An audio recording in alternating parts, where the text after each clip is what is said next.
في الأجور خصنا يعني ماشي نخمموا فيها، نسعاو فيها ولا في الأحلام، ولا في الأحلام. قدم طالع واكل هبط واكل بالقله بالقله، لما دخلش في النهار يكون دخل شي 2000 درهم، هذيك 1000 درهم عا بغيتو تزيدوا عليه. خلاص القياد والبشوات والعامل عندهم امتيازات، عندهم كلشي فابور، طوموبيل ديال الدوله، المازوت ليسانس ديال الدوله. عاد نقولوا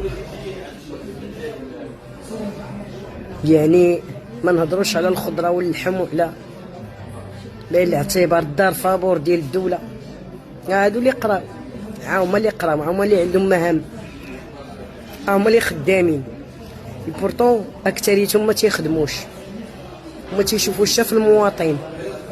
بحال واقفه شي سراق الزيت، شي حشره يوقف عليهم شي مواطن ما كيشوفوش فيه حتى الشوفه. بكثره الآن العليا،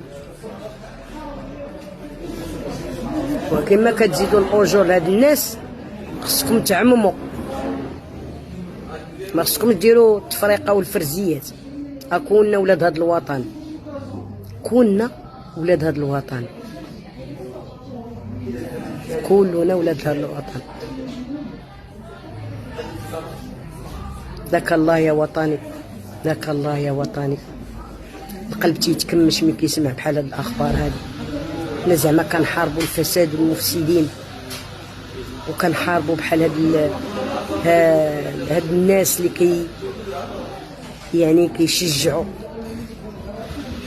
على نشر الفساد.